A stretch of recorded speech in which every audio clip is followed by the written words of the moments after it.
Kinda like Minecraft is the tastes like chicken of this gaming generation.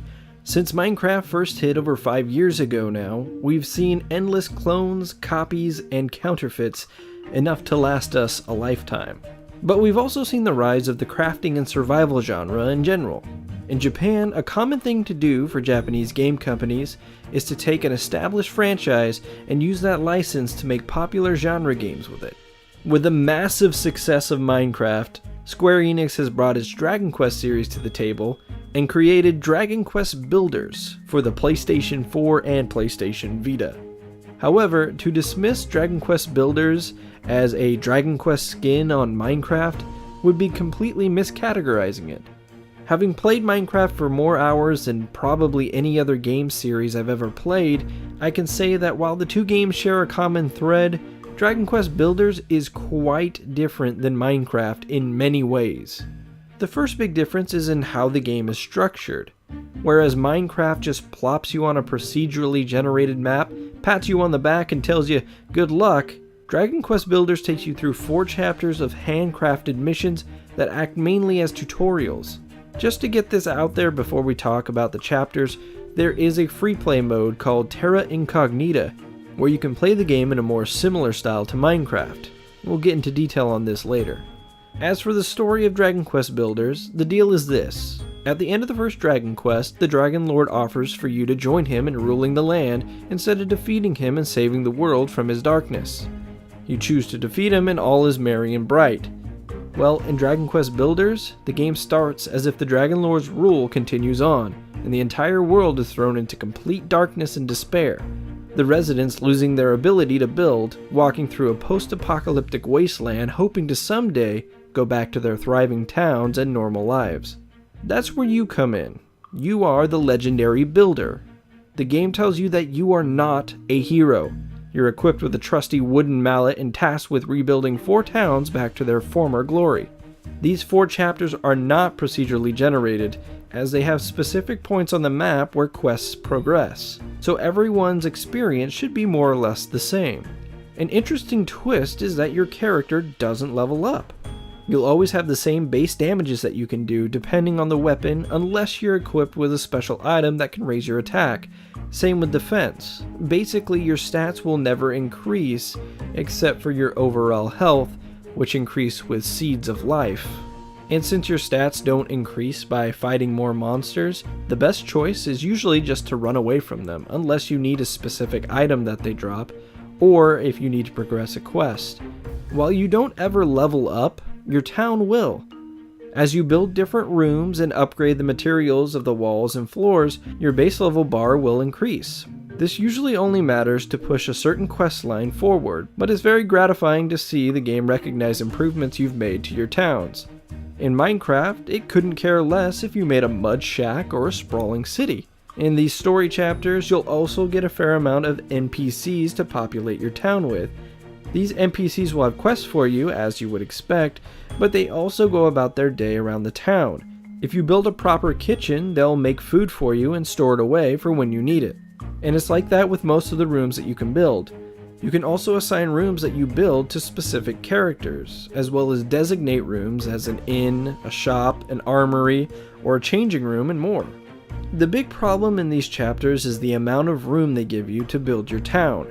You're given a relatively small square of land to work with, which even in the early chapters makes things a bit of a squeeze.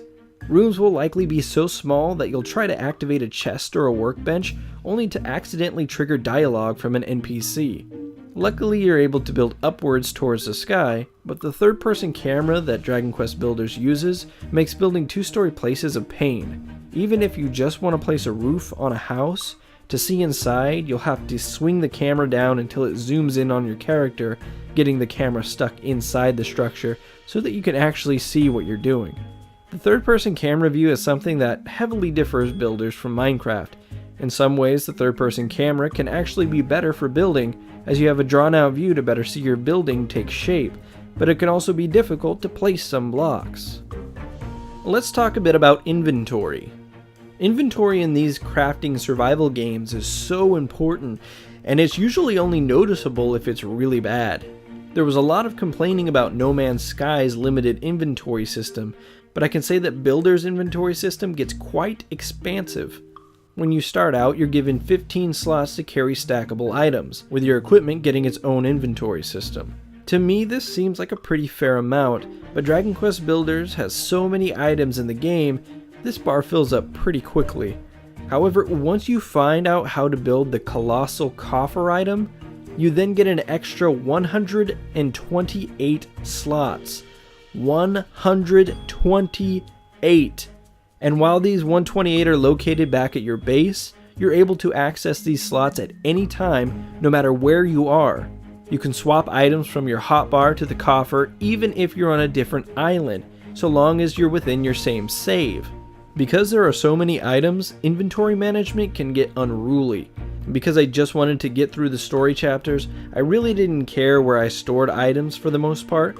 I just threw them in a chest and was on my way. Two really smart designs in Dragon Quest Builders are a tidy up button that sorts your items for you, and the other design is that you don't have to have items in your hotbar to craft larger items. As long as the items are in a chest in your base, you can walk up to any workbench in your town and craft with what you've gathered. This cuts down on time spent fetching items from chests, and that time, while small for each trip, adds up to a lot of time saved. And speaking of items, Dragon Quest Builders puts Minecraft to shame when it comes to variety of items and resources. One thing I lament about Minecraft every time they release an update is that there's just not enough items, blocks, and other things to keep the builders interested. Dragon Quest Builders not only has more of these things, but they also look great in Builders' very clean and clear art style. Builders is an absolute joy to look at. Builders is also smart enough to give you a bit of freedom in how you build these story towns. Yes, it gives you specific things that it wants you to build, but almost all of the placement is up to you. I found it fun to go look at how other people built their towns for the different chapters and see how it differed from mine. Combat is really simple and basic. The enemies don't possess the best AI, so the old stick and move works just fine. You can craft better swords, hammers, armor, and more with the better material you find, but the game also selects what materials you're able to find from the start of the chapter.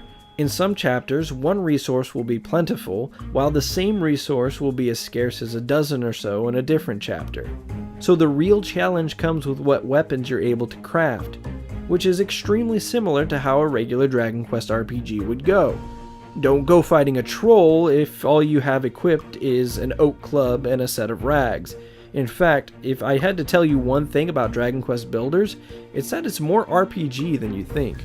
The quests are mostly fetch quests, fetching new items and resources, to even fetching NPCs. They're rarely ever very exciting. In fact, the excitement really comes from getting back to the base and building whatever it is the quest was for. Death really doesn't mean much in Builders, because if you die, you respawn back at your base, and you have to go fetch the few things that you dropped when you died. You don't even drop everything, so most of the times the stuff you do drop isn't worth returning to get. But quests bring up one of, if not my least favorite thing about Dragon Quest Builders: the talking. Listen, I'm not opposed to a dialogue-rich game, especially when the series is known for being wordy at times, but man, there's so much talking in Dragon Quest Builders. It oftentimes kills the momentum and can make the game seem too slow. The quality of writing is not an issue. In fact, the translation is great. I've laughed more than a few times, and if you thought this game looked geared towards kids, there's more than a few sexual innuendos to amuse most adults. The problem really is the frequency and the length at which the NPCs talk. There's no voiceovers at all, so everything is text, and every quest has a minimum of 5 or so dialogue boxes to run through. Most quests have a lot more than 5. A good chunk of your time will be spent reading, so if that's not your thing at all, steer clear. Hey Lex, I'll just play the sandbox mode and be okay. No, you won't. You see, in a decision that backs up the developer's commitment to make sure that players understand how the game works before they play it, you must complete the first chapter of the game to even unlock the sandbox mode, called Terra Incognita in the game. Sucks, right? Well, get this. Every chapter you play through unlocks more stuff in Terra Incognita, so it behooves you to run through the 50+ hours of the campaign before you should even start messing around with the sandbox mode. And this is all a part of the overall theme of Dragon Quest Builders. A lot of people complain that there's no point to Minecraft, no purpose or objective. And this really is what separates Minecraft from Builders to me. The magic of Minecraft for me was having to figure out everything on my own, or through a wiki, and a lot of that majestic discovery that Minecraft provided isn't present in Dragon Quest Builders. Square Enix doubled down on holding the player's hand, and the campaign feels like a 50-hour tutorial. That doesn't mean that it isn't fun, but for more seasoned gamers, it's very slow and tests one's patience.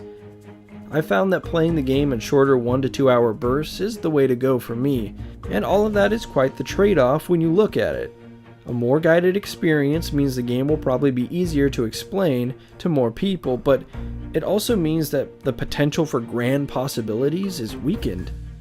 Don't get me wrong, I've seen some cool stuff built in this game, but the feel of what comes next as the sun falls below the horizon and the monsters descend upon you really isn't here. During night, the ghosts will come after you, and they come after you endlessly, but it's really simple to get a room ready so that you don't have to deal with them. Everything's a bit easier in Dragon Quest Builders, but again, that could be a good thing or a bad thing depending on your playstyle. The free play mode, or Terra Incognita, is where you get to be a lot more creative. Instead of small squares of land, Incognita gives you a whole island to make your town. There's some online functionality, but it's limited to sharing buildings with other players. There are several summoning squares placed throughout the main island, and you can choose to have the buildings switch out at random periodically, halt the summoning at the building that you like, or use a code generated by a friend to check out their building. These buildings, from what I can tell, basically only act as model homes. I wasn't able to interact with anything inside the buildings other than doors, and you can turn these summonses off if you prefer. No doubt that the most disappointing thing about free play is that there's no co-op, meaning that you and a friend or friends can't build up a town together. A nice consolation to this is that NPCs will arrive at your village from time to time, and you can choose if you want to let them stay or move on. You can take these NPCs on scavenging quests with you, but that's about it. What's cool is that the NPCs aren't just humans. In fact, all I saw were monsters. There's also a battle arena that you can fight hordes of monsters in, but in order to set the fights in motion, you have to find blank card items that you can then take to the arena and craft the card that you need to spark the battle.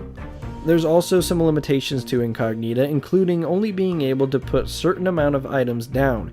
For example, chests seem to be limited to 30 for the entire island, and you can only have one colossal coffer. Your town also doesn't level up like it does in the 4 story chapters, taking away that gratifying feeling of actually building up prestige of your land. Comparing Dragon Quest Builders to Minecraft, the two games are just very different. While they share a common theme, they're different in almost every function. If you're a Dragon Quest fan, this is a must-play game. It plays so much to the original Dragon Quest that, if anything else, it'll press your nostalgia buttons. If you're a fan of crafting and survival games, it's worth a play too. Hell, the game even plays a lot like A Link to the Past. Dragon Quest Builders is charming, beautiful, smartly designed, and honestly one of my favorite games of the year. It also has some annoying shortcomings like item limits, sometimes annoying camera, and some questionable pacing. But the thing that I took away from Dragon Quest Builders, after playing a slew of games this year that either crashed or had constant updates, is that Dragon Quest Builders is a polished game. It had a clear vision and it followed through on that. I give Dragon Quest Builders 4 stars out of 5.